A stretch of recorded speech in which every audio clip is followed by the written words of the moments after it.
Hello, welcome. I'm just going to give it a minute just as people trickle in. Hello, hello.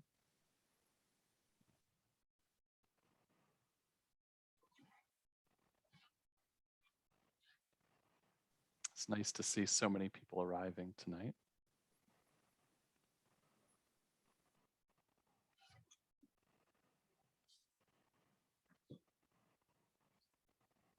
I just keep seeing those numbers going up, so I'll just give another minute here.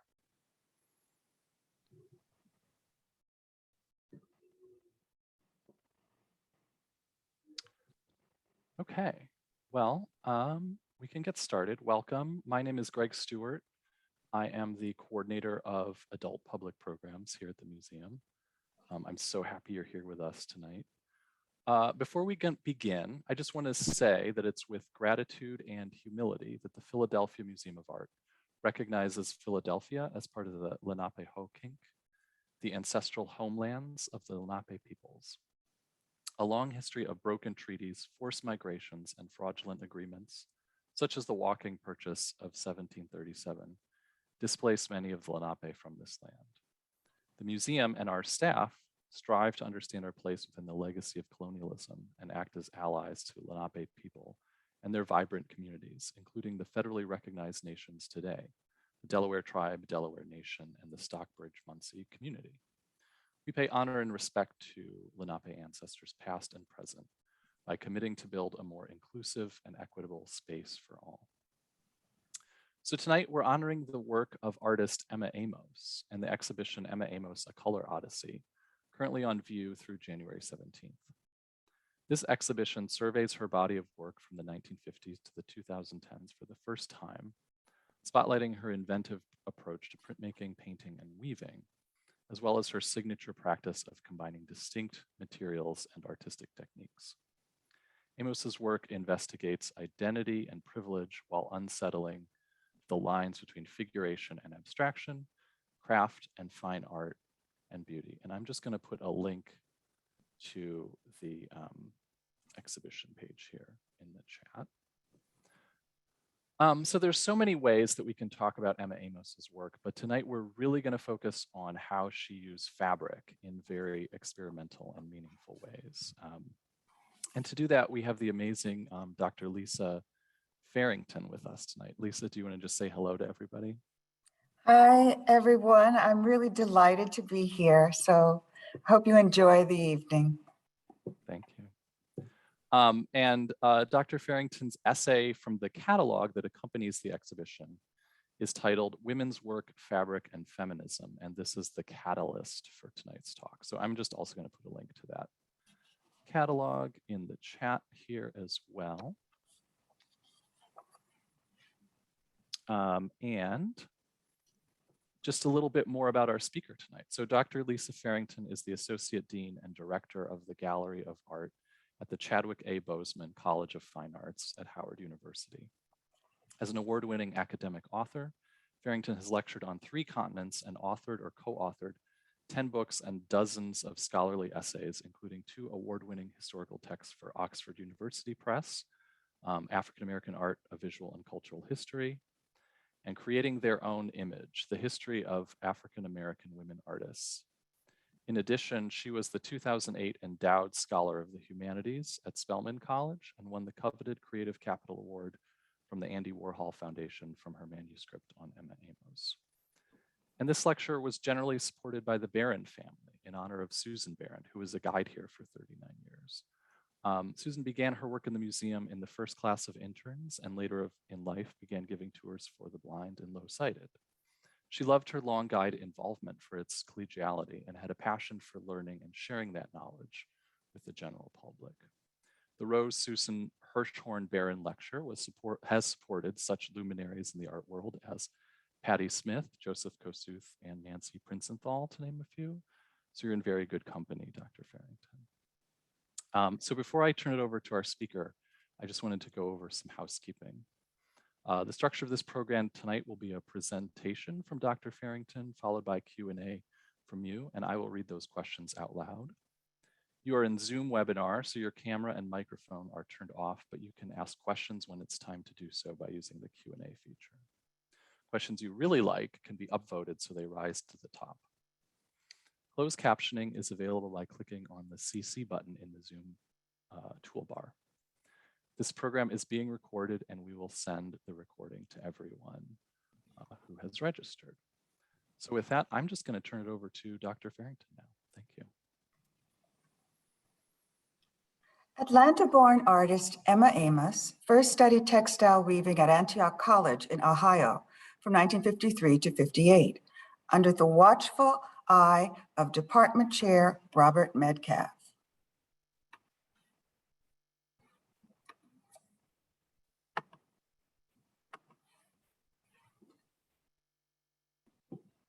Robert Metcalf was a graduate of the prestigious Pennsylvania Academy of Fine Arts. Subsequently, Amos crystallized her unique aesthetic approach over decades of industrious study of her craft and absorption of the skills and knowledge of several renowned teachers and mentors, both at Antioch and at the historic Central School of Art in London, where she spent her junior year under the tutelage of printmaker Anthony Harrison, who later joined the faculty at New York's Columbia University, and British abstractionist William Turnbull. In the early 1960s, Amos decided to transfer her home location to New York City, the nexus of the art scene, where she earned a master's degree in 1965 from NYU. During the 70s, Amos taught textile design at the Newark School of Fine and Industrial Arts, and she gave instruction in weaving, utilizing her own looms at Threadbare, a yarn and weaving shop on Bleecker Street in Greenwich Village. Amos prospered as a weaver throughout the decade because the period offered a momentary boom in the popularity of textile crafts. As a result of the feminist art movement, there was newfound interest in craft pursuits. As a result of that, Amos became much more comfortable with using crafts. Between 1972 and 85, women artists embraced the use of textiles in their work, creating a flourishing mainstream art movement that became known as the pattern and decoration movement. This novel trend was spearheaded by the likes of painter Joyce Kozloff and multimedia artists Miriam Shapiro and Judy Chicago, the latter two of whom established the feminist art program at CalArts, California Institute of Arts, in 1970. The pattern and decoration movement served to grant long overdue precedence to textile art forms. Yet, even with the popularity of textiles and its encroachment on the dominion of high art, Amos knew better than to advertise herself as a weaver in fine arts circles, where conventional hierarchies of high and low art persisted. Well, she once said, I certainly knew not to admit that I was a weaver because people held it against me. It was just a smart thing to keep your mouth shut and not admit to it, as if it were a crime. A unique chapter in the artist's life at this time unexpectedly offered her a solution to the dilemma she faced as a textile designer who aspired to make her mark as a fine artist. In the late 1970s, Amos began commuting between Boston and New York in order to tape a new television show for PBS.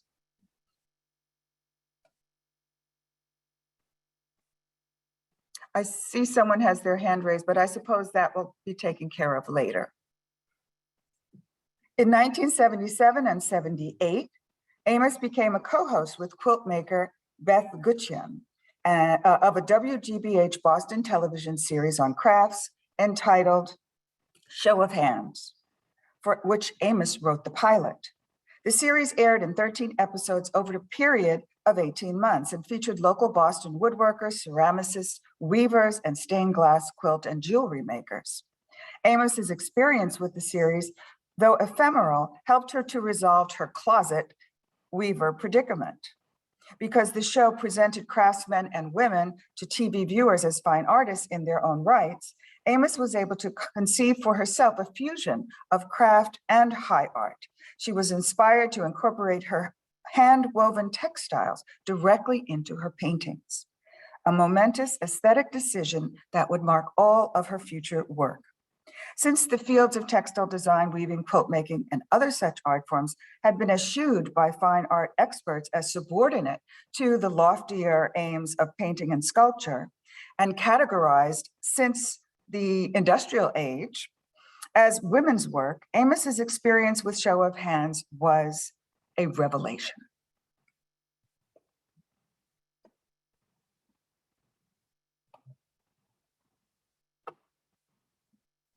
And of course, it's taking a moment.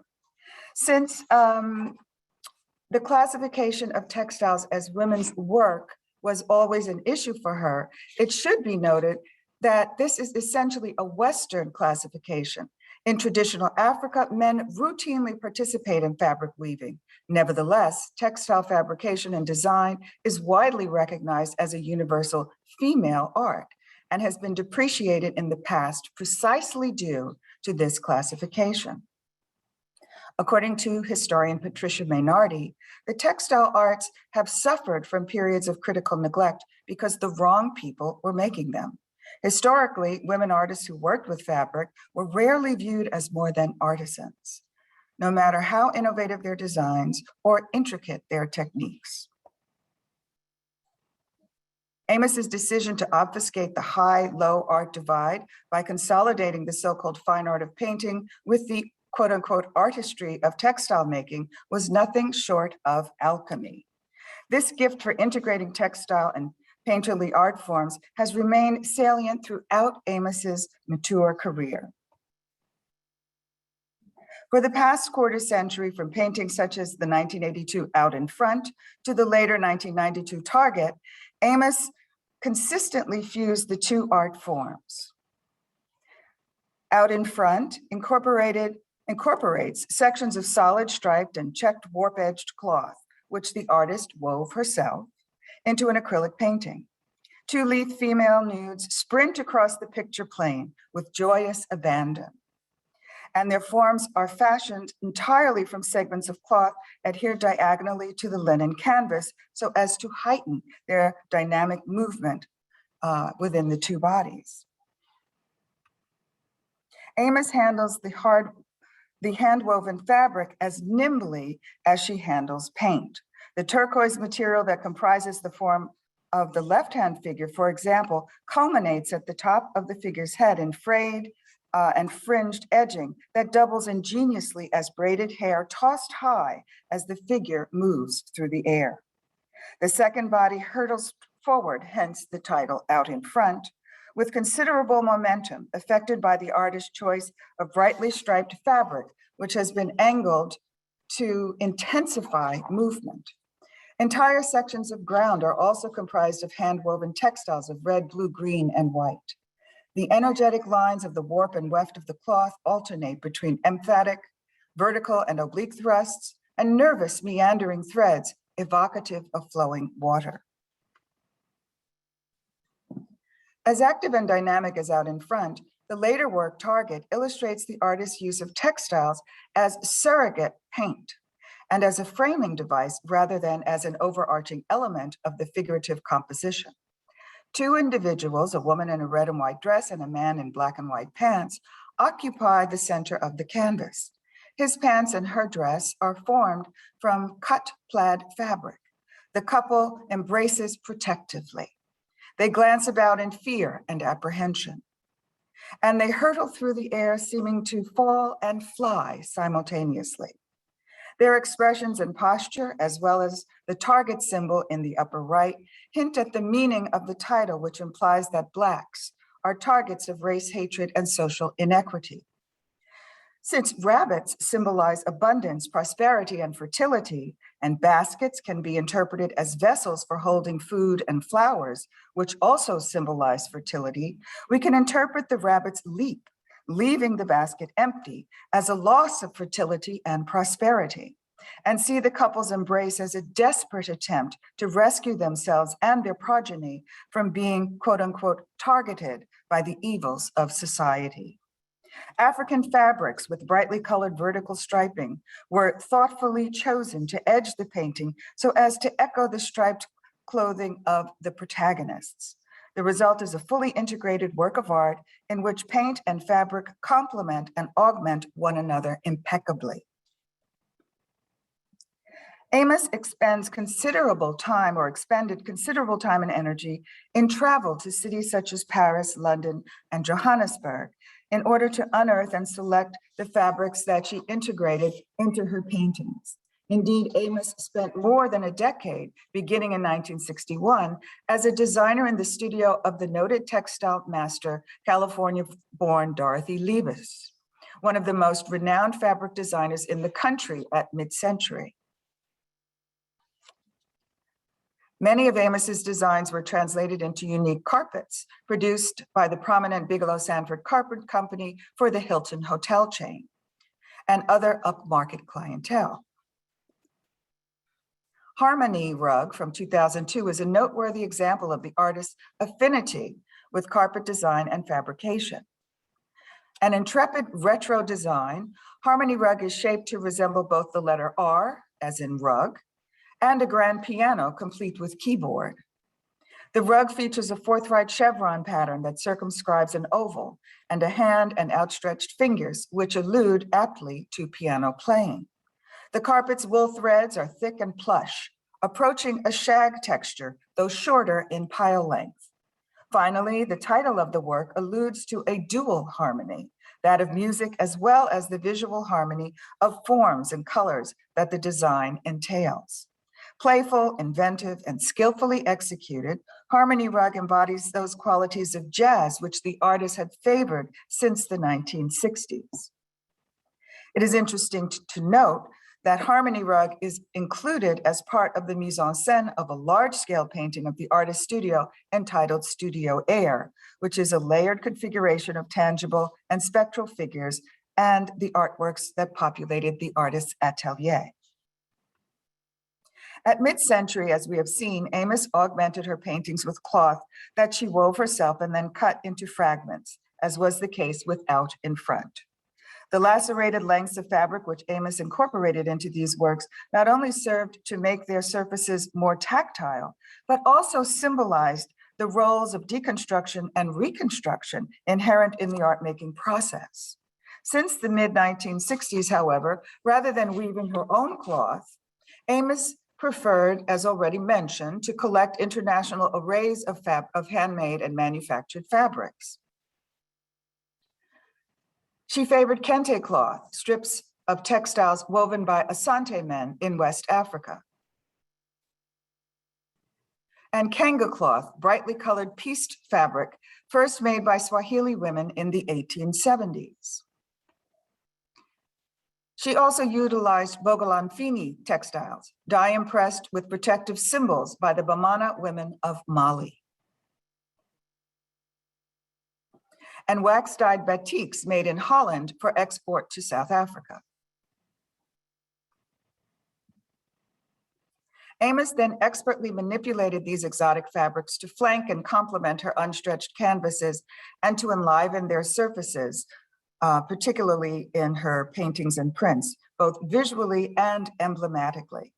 Texture is fundamental to Amos's aesthetic practice, as demonstrated by the assimilation of textiles into so much of her oeuvre. Ardent in her aim to infuse her work with a sense of touch, both actual and implied, Amos also delighted in the medium of collage, which she integrated into her paintings. She often took the leftover bits and pieces, as she once put it, from the fabric borders of her paintings and recycled them into other works. According to Amos, collage is a wonderful way of working, picking up things, she said, and moving them around. Echoing the disposition, if not the media, of action painters such as Jackson Pollock, the tactility and activity of collage construction makes Amos's processes as fundamental to her creativity as the final product of her art. Amos has painted collages Black Dog Blues and Runners with Cheetah, both from 1983, are paradigmatic examples of her passion for texture and textiles. In these two works, patchworks of striped and colorful hand-woven linen fabric function as borders and background and are thoroughly synthesized into each painting.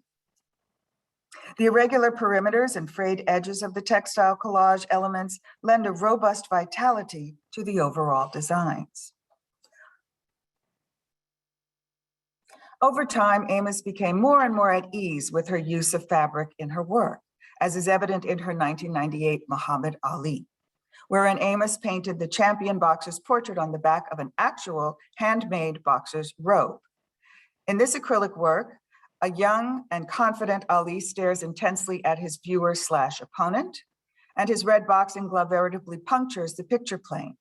The robe upon which the portrait is painted features a kente cloth belt, and striped African fabrics frame Ali's likeness and trim the collar of his robe, which becomes an index of victory, African kingship, and the warrior spirit.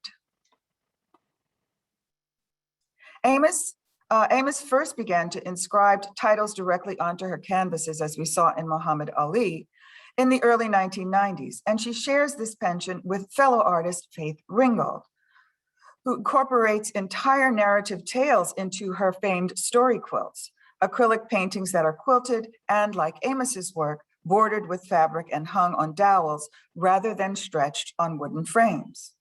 While not the discursive narratives of Ringgold, Amos's epigrammatic tags serve a similar explicatory purpose and reprise the narrative goals of the Black arts movement that she once embraced of the 1960s, which called for readable narrative in Black art. Amos's captioned works include a dance-related canvas entitled Catherine Dunham from 1998. The Dunham piece, dedicated to one of the most celebrated dancers and choreographers of the 20th century, features a portrait of the famed artiste in a yellow turban, wearing an unbuttoned white jacket that exposes her cleavage. Dunham's suggestive pose and facial expression bespeak a sexual mystique akin to that which is often associated with another African-American dancer, entertainer, and Francophile, Josephine Baker. Significantly, both women are today widely understood as embodiments of both beauty and brains, a fusion of divergent traits which echoes the overarching ambition of Amos's renderings of this entire period, to insist that physicality and cognition are not mutually exclusive. Amos chose to honor Dunham, who died in 2006, in this work in response to the latter's unparalleled life. More than a dancer, Dunham was an intellectual. She studied anthropology, as did Amos's own mother, India, and earned BA, MA, and PhD degrees at the University of Chicago as one of the first African Americans to attend that institution. After years of research on African dance in the diaspora beginning in the 1930s, Dunham founded and directed dance schools in New York and St. Louis, and she enjoyed a lifelong career as an international performer and as a professor of dance at Southern Illinois University. Dunham's devotion to Black cultural studies and causes garnered for her the Presidential Medal of Arts, the French Legion of Honor, the Southern Cross of Brazil, the Grand Cross of Haiti, and the NAACP and Urban League's Lifetime Achievement Awards. Honoring this exceptional woman, Amos inscribed Dunham's name in a yellow cartouche, the color of which is echoed by the vertical yellow striping that flanks the portrait. Butter and beige make up the central color scheme, defining Dunham's complexion, turban, and the striped settee upon which she sits. A lively Congo Bakuba chevron pattern is painted on the throw blanket against which Dunham rests, and on the work's lateral fabric borders. While the vivid textile trim above and below the portrait, hand-woven by Amos, recalls the gestural brushwork of abstract expressionism, which Amos once embraced. Architectonic in its construction, Catherine Dunham is as intrepid and dazzling a painting as the woman it portrays. Amos also produced a cycle of works devoted to quote-unquote heroes, as she described it. Intrepidly breaching the craft high art divide, in Musee Picasso, a pun on the Musee Picasso in Paris, and in Grandpa Jefferson, Amos shaped her works into clothing patterns for a kitchen apron or a painter's apron, and for a woman's skirt with a sleeveless top. Functioning as both garment forms and painting surfaces, these shapes serve as backcloths for, in the one instance, a portrait of Pablo Picasso, and in the other, a likeness of Thomas Jefferson. Both personae offer ideal subjects for commentary on the famed Freudian family romance, in which artists identify as the offspring of masters of the past. Picasso, due to his looming presence as the quote unquote father of 20th century modernism, and for his fascination with African sculpture, which situates him tacitly within the same African family heritage as Amos, and Thomas Jefferson for his lifelong obsession with his enslaved mistress, Sally Hemmings, who bore him an entire family of Black children. Beginning with great-grandpa Jefferson, its title establishes the president's position as a grandparent within the artist's implied family romance and within Jefferson's actual African-American family. The work features a portrait of Jefferson set inside a circular pendant on the skirt of an African-inspired outfit. The skirt is cut like a clothing pattern from raw canvas, while the top is finished with edge stitching. Jefferson's portrait is encircled by painted ribbons, like the ribbons from a county fair, and it rests upon a backdrop of heraldic banners. Insinuated by the placement of the president's face on a woman's skirt is Sally Hemings, the enslaved half-sister of Thomas Jefferson's wife, who had now been deceased, Martha. After being widowed, Jefferson began an affair with Hemmings, who was the daughter of Martha's father, John Wales, and his slave, Elizabeth. Once initiating the affair, Jefferson apparently remained faithful to Hemmings for the remainder of his life. Together, the couple had 7 children, 2 of whom passed into white society after being freed by their father. Passing, quote unquote, was possible for them because their mother, Sally, was a so-called quadroon, someone of 1/4 African blood, and they themselves were then octoroons, the French colonial term for persons with 1/8 African blood, and as such, virtually indistinguishable visibly in physical appearance from white.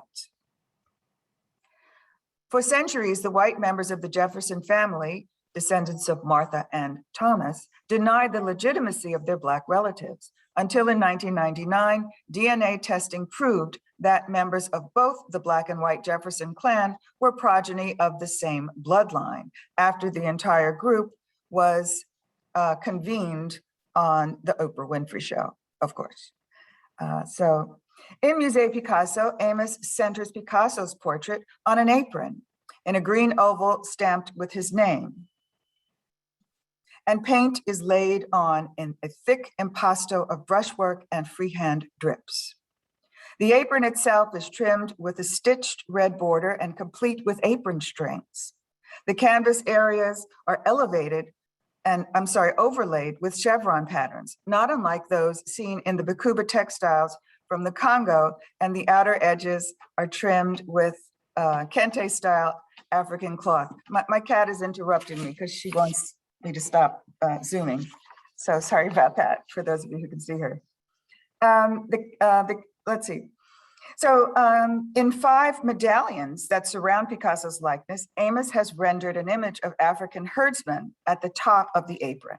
2 African sculptures whose eyes have been altered so that they seem to stare at the Spanish master. An extrapolation of the masked face from the lower right portion of Picasso's famed 1907 Demoiselle d'Avignon, the face that Picasso transformed using a Pendé sickness mask from the Congo, and Amos's own portrait looking up at her muse from the hem of the apron.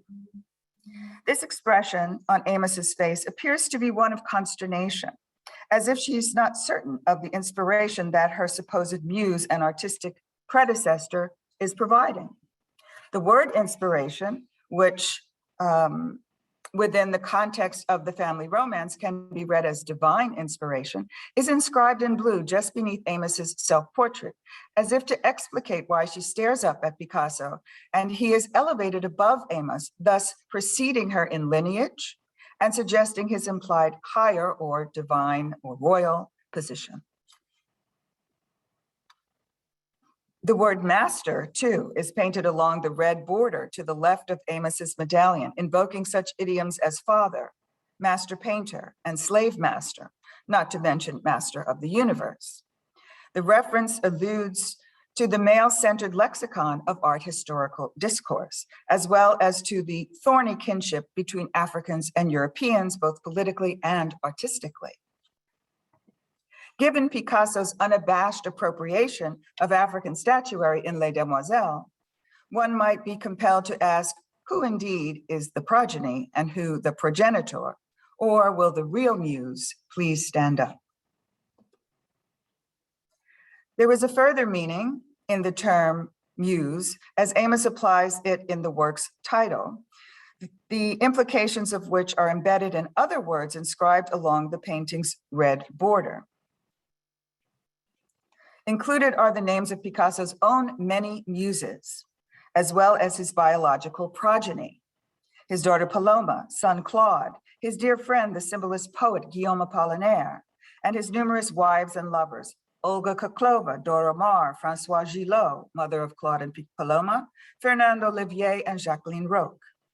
Accompanying the inventory of Picasso's loved ones are words that allude to his feelings for them, such as passion and desire, words that equally describe his feelings for his art. Within the mainspring of the Freudian family romance, art and family, especially children, are one and the same. Both are products of the artist's ability to create. More genealogically charged even than these terms is the word seminal, which holds a strategic location in the painting, lettered in a box in the yellow band below the African herdsmen and their oxen.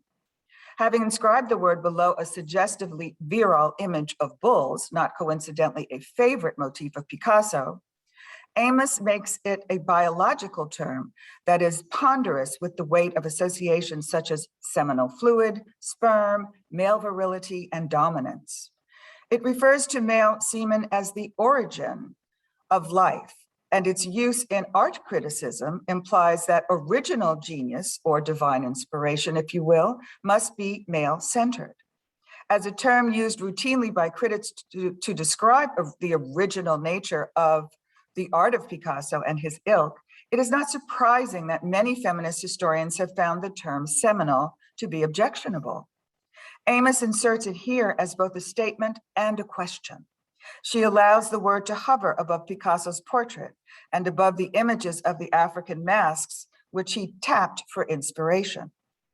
Amos has also written along the painting's border the names of the African peoples whose sculpture provided the sources for Picasso's Afro-Cubist masks, Ibibio, Igbo, and Dan.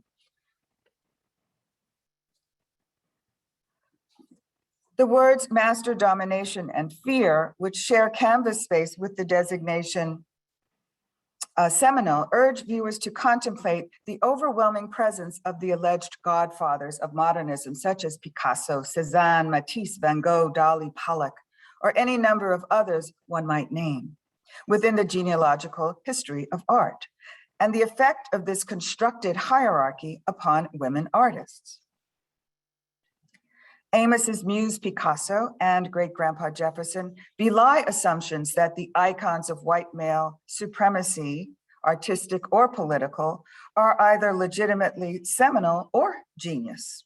By questioning these long-standing convictions, Amos creates a fissure into which she can place herself and tout her own seminal, or perhaps more appropriately, ovarian, nature. With the heroes cycle, Amos seems to have moved discreetly beyond the precincts of the family romance, which calls for the veneration of others, and alludes to the possibility that her worthiest ideal may lie not in others, but in herself. Her major paintings of the mid-1990s and beyond, some of her strongest, decisively supplant ancestor worship with an upsurge of self-analysis and self-reverence, as the results we will see are formidable. Worksuit, one of her best-known works, takes a step further than Amos's simulated apron and dress in the Jefferson and Picasso pieces. In those, Amos cut out canvas to appear to be clothing fabric.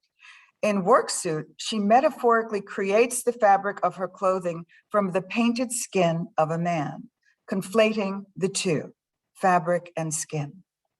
The work reimagines the constructs of race and gender, which in Amos's permutation is donned like a suit of armor. The artist asserts her own potential as a Black woman artist to reconfigure the supposed unyielding and fixed nature of Western socioeconomic hierarchies. A paintbrush is prominently featured and held with its bristles pointing toward the artist's own form, as if she had just painted the white skin over her own. The artist stares gravely downward at her subject, a reclining pink-skinned female nude, and effectively substitutes the traditional male gaze with her own disdainful scrutiny. Amos's feet are firmly planted and clad in Black work shoes, similar to the ones worn by artist Lucien Freud, Sigmund's grandson, in his self-portrait from which Emma Amos appropriated her image. Her work shoes suggest her readiness to get the job done. Her palette is marked with a Black X, which acknowledges those countless unsung women artists whose talents have been and remain unknown to the world, while at the same time refuting patriarchy. Invigorated by a brightly colored African fabric frame, as well as by uncompromising brushwork, Worksuit challenges the prevailing perception of the art world as the dominion of white men. Over a lifetime, Emma Amos chose to create an art of insurrection designed to disrupt conventional expectations of high and low art, textile, and paint. She interrogated the art world's pecking order and challenged the inequities of the art marketplace. Indeed, she never fully reconciled the creative, intellectual, and personal nature of the art-making world with its essential dependence upon commercialization.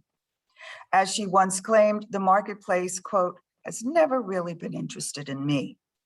Thus, Amos saw herself as one of an exclusive coterie of artists such as Faith Ringgold, who spurned the art exchange just as it had initially spurned her, preferring instead to pursue softer markets, such as university galleries, women's organizations, and forward-thinking museums, such as the Philadelphia Museum, until eventually the art market came knocking at her door, not surprisingly, at the very end of her long and fascinating career. Thank you.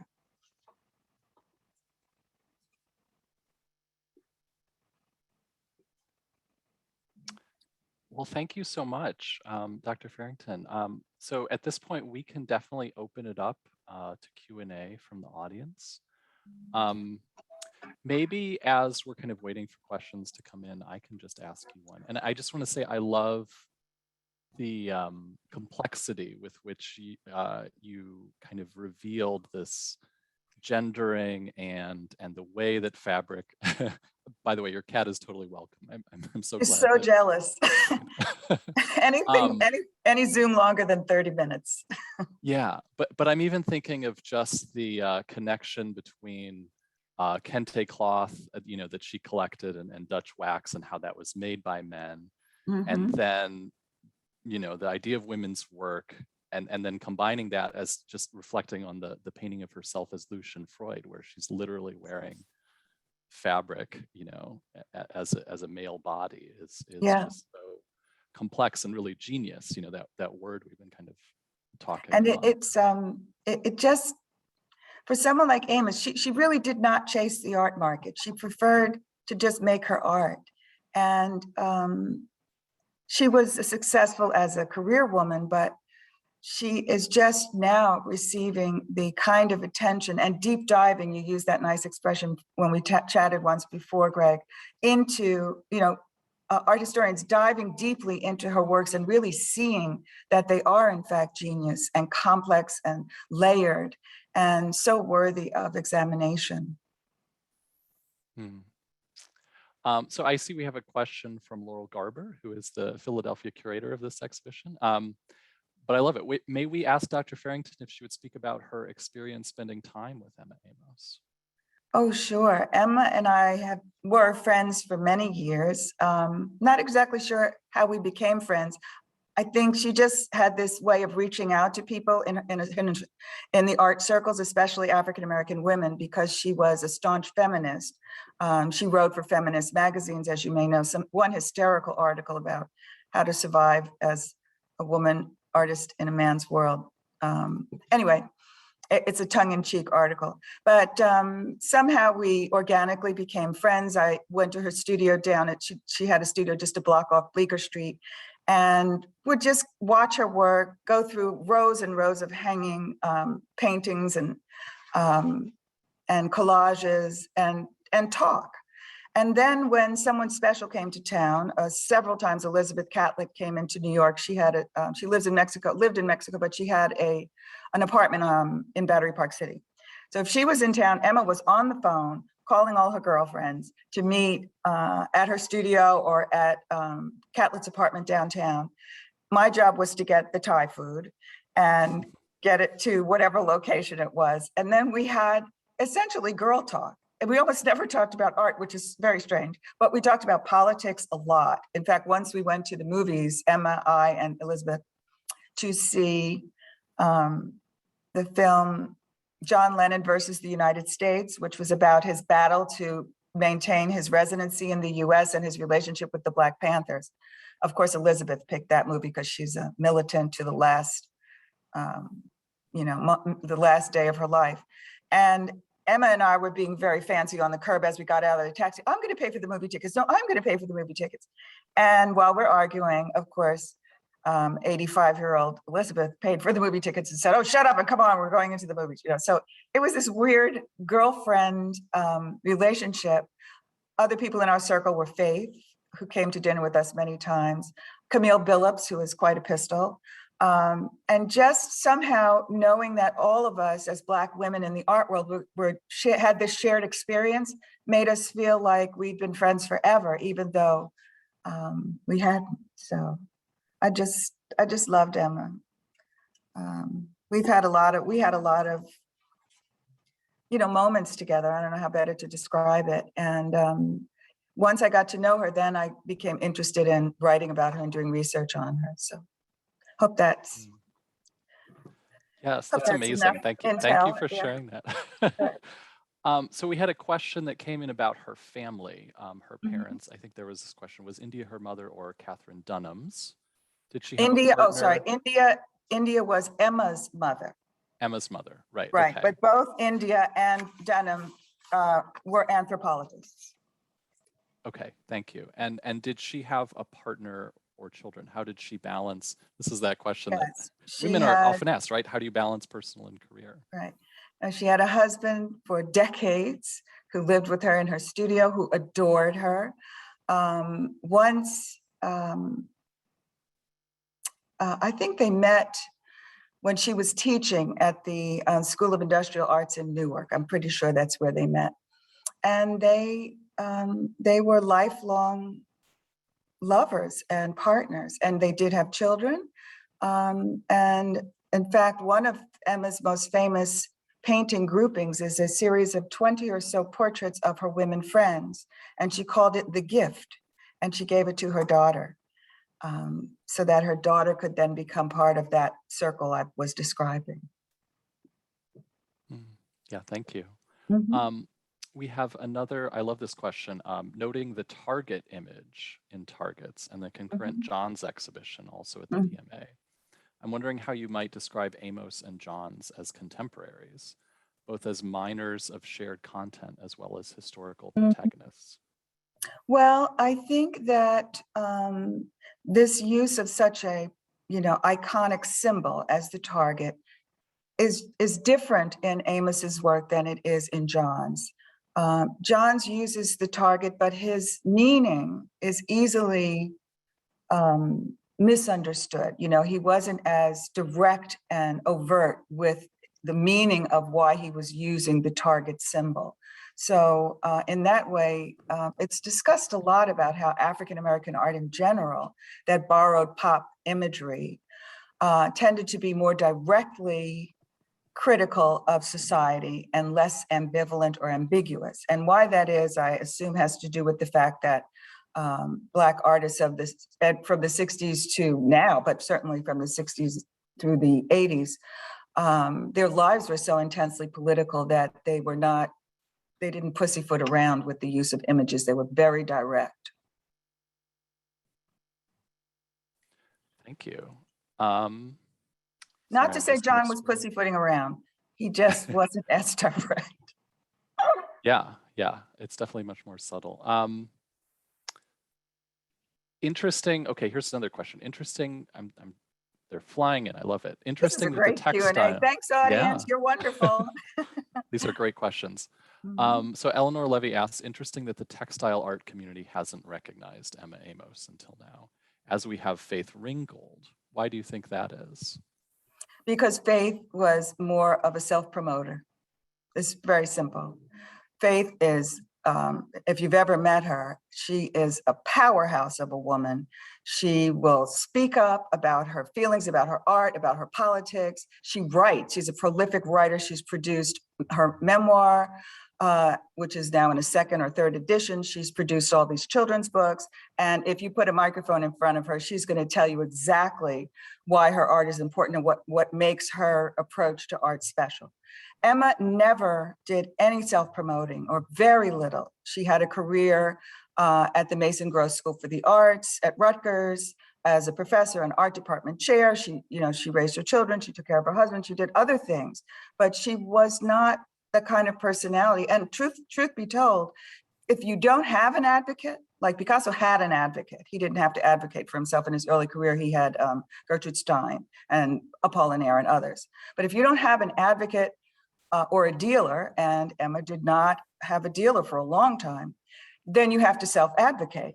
And she wasn't the kind of person who would do that. So Amos just, it's like, why did Picasso edge ahead of Matisse? It has to do with a combination of PR elements, in my opinion.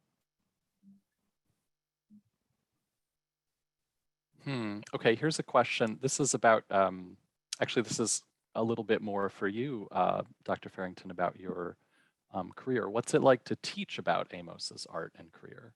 How do your students respond to her work? They love her art. I mean, look at it, They don't, there's so much to talk about. You talk about the fabric, you talk about, the two things you talk about is the form and the content. And they're both so powerful. And I've taught for 15 years at Parsons School of Design, 15 years at CUNY. And those are very different kinds of populations. But my students, one, they don't find my classes boring ever anyway. That's so cocky to say, but I have really good subject matter. And they love Amos's work. They love the idea that students, particularly the students at CUNY, who don't realize that art can be something more than a painting or a sculpture, are so excited by the idea. And oftentimes they take their necessary art history class, and then they end up minoring in art, taking ceramics or sculpture or painting in the college. So we can't beat them off. We had more students than we had teachers to teach the classes.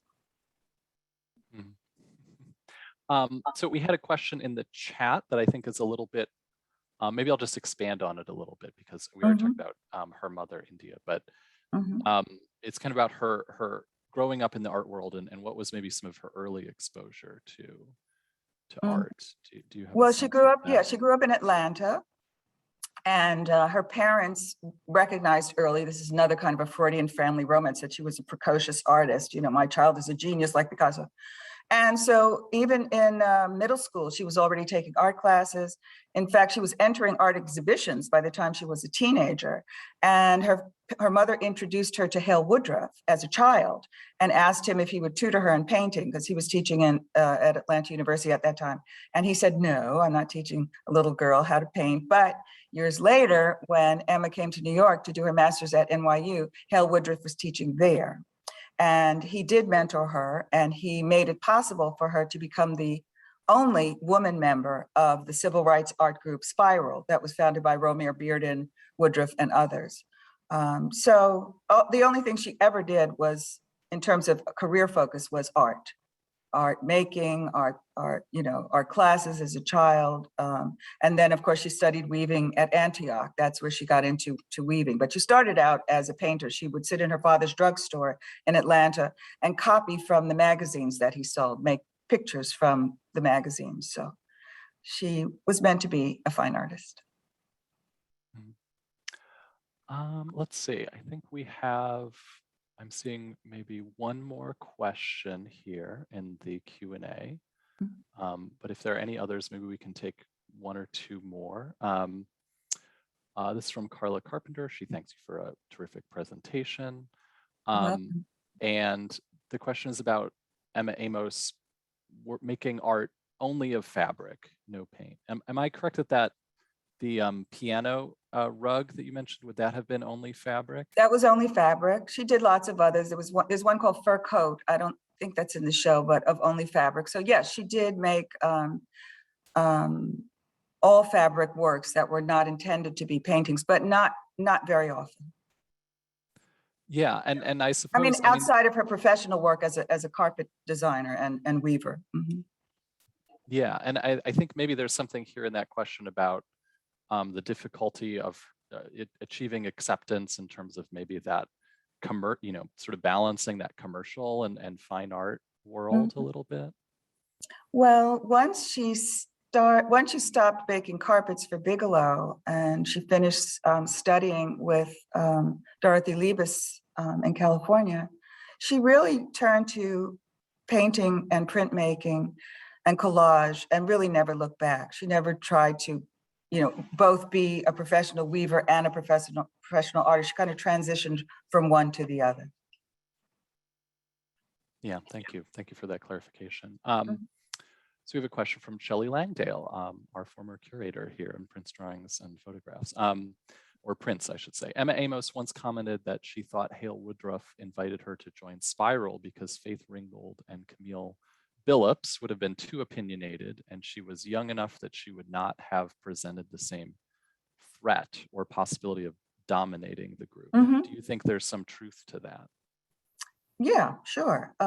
Because Faith Ringgold asked to join right around 63 or 4 when the Spiral was viable. And Romare Bearden told her she didn't know how to paint.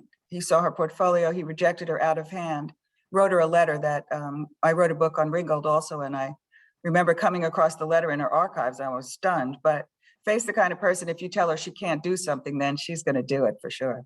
But they rejected her request to join Spiral. And at the time that Emma Amos joined, she was a college student. So she clearly was not the kind of person who was going to challenge their opinions or interject into their conversations. She spoke up occasionally at a meeting, but she didn't do much other than, as she put it, fetch coffee. So yes, the answer to that question is yes, that's probably true. Sorry, guys. Yeah, we have a question here from June, who asks, do you think she viewed or used the African textiles differently than those made in the Netherlands for export to Africa? This is maybe a question about those Dutch wax batiks. Right, well, were they interchangeable? They were interchangeable. She didn't really attach I think she preferred the kente cloth and the Conga cloth, but she bought the Dutch fabrics in Africa.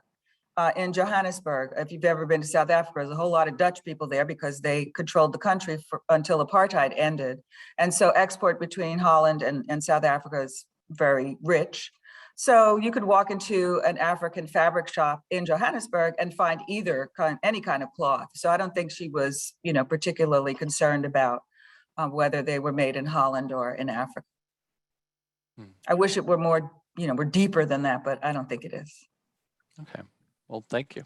Mhm. So I think that's all the questions that I see for now. So I just wanted to thank you again, Dr. Farrington, My and pleasure. yeah, thank you for speaking tonight. And thank you to Steve Keever in AV, Linnea West, Michelle, our captioner, for all of the behind the scenes work that they've been doing, as well as I want to thank Laurel Garber and Teresa Cunningham in our curatorial department, who've been great partners in developing tonight's talk. And thank all of you for attending this program this evening. Just by showing up, you're supporting the museum. We're so grateful for your attendance and your presence. We wanted to give an extra thanks to those who might have donated in any increment to tonight's program. And that donation allows us to keep offering programs like this. If you haven't donated and would like to, you can still do that at our annual fund. And if my mouse is working, I can drop that link into the chat. And we'll also include this link in a follow-up email. And of course, you can also support, and many of you do, the museum by being a member. And I want to thank again the Barron family for their generous support of this talk. Our next program that focuses on the Emma Amos exhibition will be with an amazing artist collective, Black Women of Print. It's called Black Women of Print, honoring the legacy of Emma Amos, and that'll be in December. It'll be up soon. We hope to see you there. There will also be a survey when you close the Zoom window tonight, and we do hope that you fill that out. We'll also send that in the follow-up email as well. So, and there's just so many great thank yous coming in through the chat. This was amazing. Thank you so much, Dr. Farrington, and good night, everyone. Bye.